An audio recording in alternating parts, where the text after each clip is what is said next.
baya tong binignit nimo ni aging tuig nit. Ing ato ara.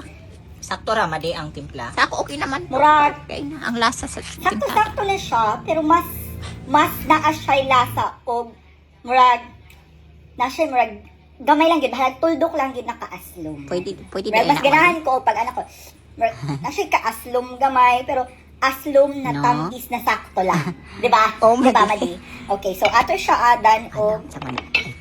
Karon pa ko nakat. suka na lang sad. Pero gamayon lang na to ang Sukaan suka, pa. Madi. Paglain man siguro Ano ay suka lang. ang. Gamaya lang siguro pod madi At ang least, suka. yes. At least na ay murag, Kanang dili ra sad siya. murag na sita, murag nga ana siya. So, Mao butahan na lagi siya sad suka. lagi. Yaman sad kid pod. Anak madi murag sakto na guro na. Wala rin kinalasahan ang kasla. Wala raman. Sakto na madi. Lami siya, pero murag, kulangan kong asukal. Sakto Madi. raman madi. Wala Mga ako. girakan madi pero kanang gamay ra kaayo kay sobraan sad ka. Sakto lang siya, pero murag mas gana siya. Sa ato okay na Kung mas pero hinam-ison man siya. Iya haman sad gyud pod na. Tamis na sa siya kaayo na. Nasobraan ra man. Tamis na siya kaayo. So, Ah, saan man eh? I-cancel out na to ang katamis using salt. Okay, so we'll add salt na ano lang. na lang para We'll add salt para mga malami siya pa. half. Dami naman tuga din. Half lang sa spoon sa salt. Anak madi murag dami na gyud na. Nasobra na siya. Ni sobra ra siya Bitsinan. madi.